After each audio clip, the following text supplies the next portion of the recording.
दुनिया को यह कहते हुए चौंका दिया कि हम लोग एक जबरदस्त खतरनाक समय में एंट्री कर रहे हैं।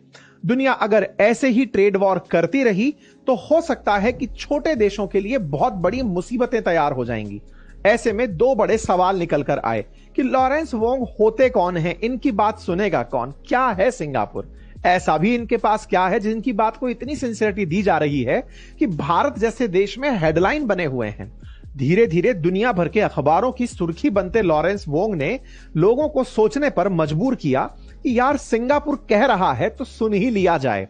असल मायने में सिंगापुर ने इतनी क्रेडिबिलिटी कहां से पाली कि उनकी इस बात को लोग इतना सीरियसली सोचने और समझने के लिए तैयार हुए।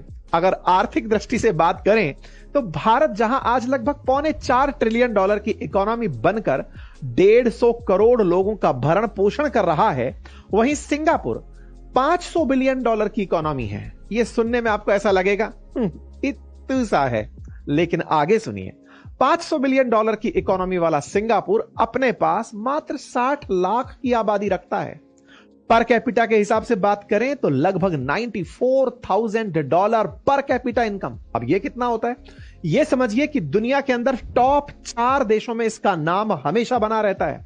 यानी कि यह दुनिया के अंदर प्रति व्यक्ति आय के मामले में टॉप कंट्री है, एक ऐसा देश जिसे डेवलप्ड इकोनॉमी माना जाता है। 60 लाख लोग और इतनी ज्यादा धनराशि। और सुन लीजिए, इस देश की जीडीपी भले ही $500 बिलियन हो, लेकिन ट्रेड अपनी जीडीपी का जस्ट डबल।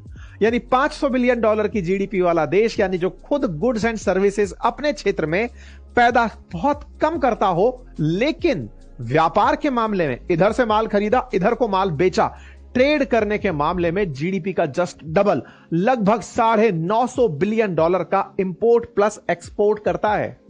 आप कहेंगे भारत से कंपेयर करके बताइए, हम $4.25 ट्रिलियन की अगर इकोनॉमी है तो हम मात्र 1.5 ट्रिलियन, लगभग $1.7 ट्रिलियन का एक्सपोर्ट और इंपोर्ट करते हैं, जिसमें हम एक्सपोर्ट कम और इंपोर्ट ज्यादा करके लगभग $90 बिलियन से ज्यादा का ट्रेड डेफिसिट हर साल रखते हैं।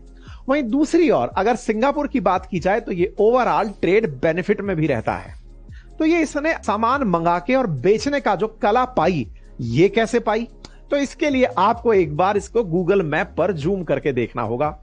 आप जब गूगल मैप पर साउथ ईस्ट एशियन कंट्रीज, जिनको आसियान कंट्रीज कहते हैं, उसमें खोजते खोजते पहुंचेंगे तो सिंगापुर को ढूंढना संभवतः मुश्किल होगा।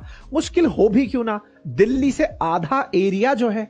ऐसे में आप अगर जूम करते करते मैप को पहुंचे तो मलेशिया के किनारे चिन्नू सा बैठा एक देश है सिंगापुर। साथियों, इस सिंगापुर की लोकेशन स्ट्रेट ऑफ मलक्का पर कुछ इस तरह से है कि ये पैसिफिक ओशियन को इंडियन ओशियन से कनेक्ट करता है, और बस इसी कनेक्टिविटी का इसने वैसे ही फायदा उठाया जैसे रास्ते में कभी आपकी जमीन आ जाए और आप वहां बढ़िया एक ढाबा या रेस्टोरेंट खोल दें ताकि आने जाने वाले कस्टमर्स के लिए वो बढ़िया रेस्टिंग पॉइंट बन जाए। सिंगापुर ने अपने आप को कैसे पोर्ट ऑन कॉल फैसिलिटी के लिए दुनिया का सबसे खास देश बना लिया, आज कैसे सिंगापुर इतना जबरदस्त डेवलप्ड हो गया, इस पूरी कहानी को डिटेल में समझने वाले हैं।